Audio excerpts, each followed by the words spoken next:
So I have my pot set up on the table, and I have all my greenery here that I had picked up at the nursery, and then just some embellishments here that I've had collected over the years.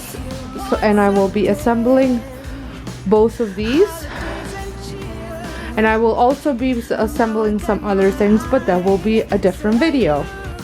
Hi guys, and welcome to my channel. My name is Sonia and you're watching Domestic Diva. And as you might have figured it out with the intro, I will be working on my Christmas pots. So this is one of my favorite things to decorate for outdoors during the Christmas season, and I do it with my sister and my girlfriend, and we do it in my sister's garage. It is a great way to have some girls' night out and do something fun. I had picked up lots of greenery. I've got some pine, I've got some cedar, got some fir, and I've got birch, and then I also have embellishments that had come from a local nursery or a dollar store. I do love shopping at the dollar store for a lot of the stuff that I put in my planters because it's inexpensive, and some of it I'm able to reuse for several years, not just one-time use. And of course, one of the most important tools for this night is a glass of red wine. It's the most important creative tool.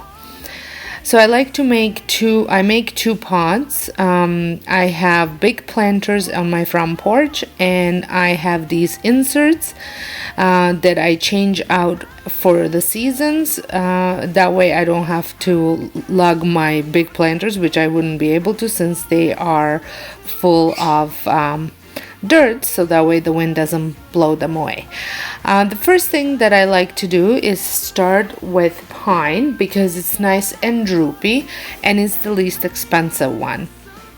I get my greenery at the local nursery because they do tend to be a lot better quality than at Home Depot. That's just my preference. They're not that much more expensive than our local Home Depot, and the greenery seems to last a lot longer. They do come quite long, so you want to trim them. I trim them throughout as I build it on, because once you kind of it starts to take shape and form, you're gonna see that you might need to trim it some more. But I do keep all of the branches that I trim off because I use them for my arrangements for the inside. For the table, I make a dining room table arrangement and also like a vase arrangement. So I keep all the trimmings for that. So when you start with the pine, because it droops, like I said, I start in 12, 3, 6, and 9, and then I fill in. Here is a closer look. I am done with pine for now, and the next step will be cedar. Cedar is a little bit droopy, not as droopy as pine, but droopier than fir, and then I might go back to pine and just fill in the extra spots. Christmas as a child, waking up to all those smells and sounds, racing downstairs to see what might be under the Christmas tree. Oh, can I please, please have that bird, that Christmas joy I once had as a boy. So here it is, how it looks with cedar in it. It is getting filled up, and I just follow the same pattern. I start with 12, then move on to 3, 6, 9, and back to 12. Next, I am going to build it up with some fir.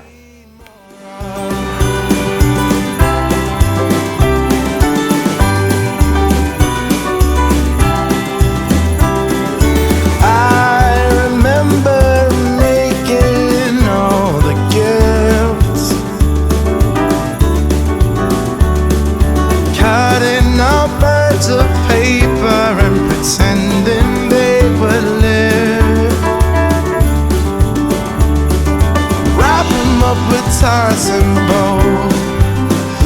Whatever's in them, no one knows. Oh, can I please, please have that back? That So here it is. And I also added some boxwood, which I love as a filler, and I will also be adding some magnolia. Now, depending on whether, if you're putting your planter right up against the wall, you don't need to go as, you can only fill the back and then leave the front kind of open, but mine has to be even because you can see it from almost every angle.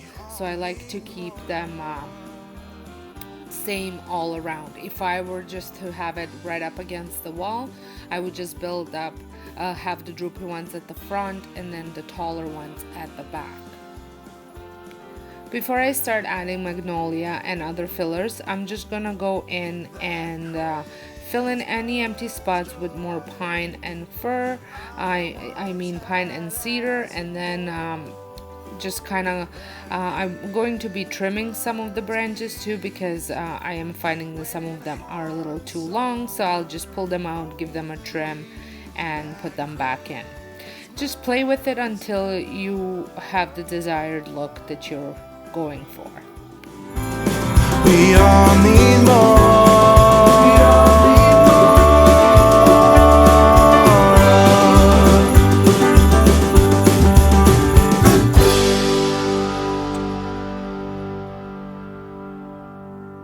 I'm also adding a bit more boxwood because I had a couple more left over and it just felt like it needed more texture. I like mixing up different cuts of greenery because it gives it a different height, different look, and different textures. Now I'm going to be adding some magnolia.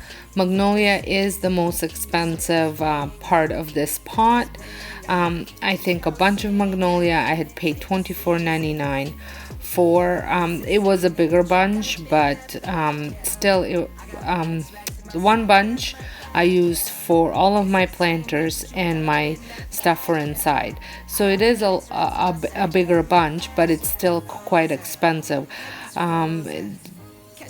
But they add such great color and texture to the to planters that I had to get. I was contemplating about getting eucalyptus too because I love the way eucalyptus looks, but it didn't look very good. So this year I did not use eucalyptus. I will include several different pictures of different planters throughout the years that I've made, so that way you can kind of see all the different looks. Because every year it looks a little different. So with the magnolia, you just want to put like 2 or 3 pieces in. That's it. It is just to add a little bit of flair to your pot. Comet, Cupid, Donner, and Blitzen. No, I can't forget about the one with the red nose.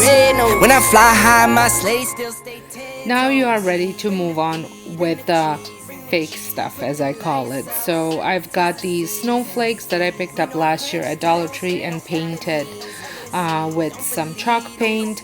I add that. I used to add these wooden balls, but this year I decided not to do that.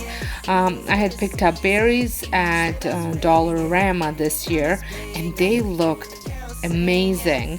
And they were only $1.25, so I will be adding those in as well. And then I have stuff that I had picked up many years ago that I keep every year, so that way I can reuse it. So I've got some curly pieces of wood. I'm not sure what it was. It is like an artificial.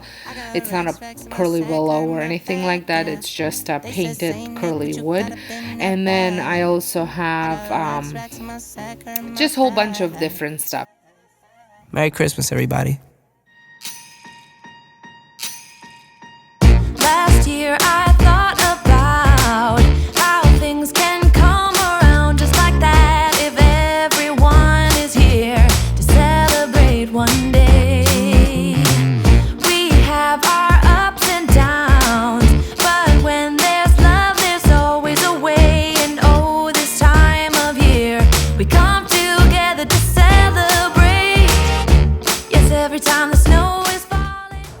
So here they are, all finished.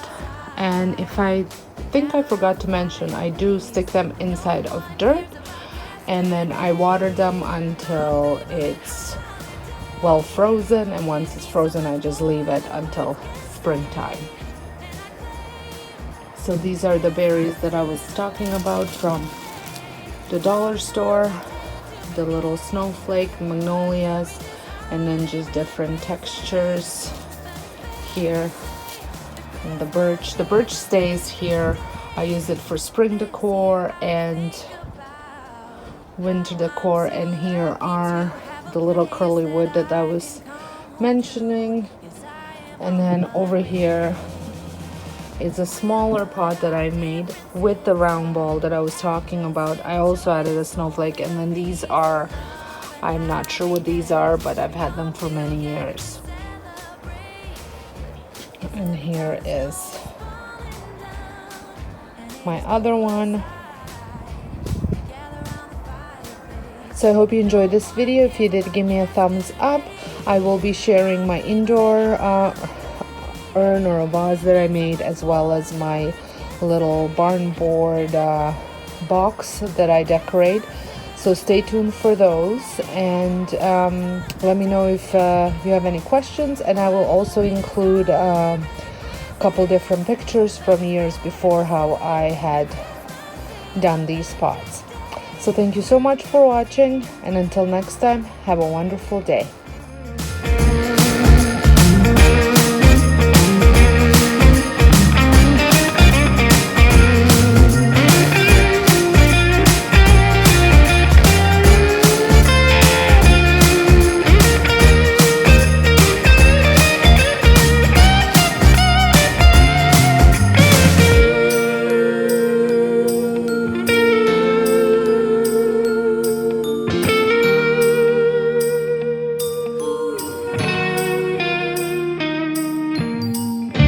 Yes, every time the snow is falling down and it is cold outside, we gather around the fireplace and no one cares about yesterday.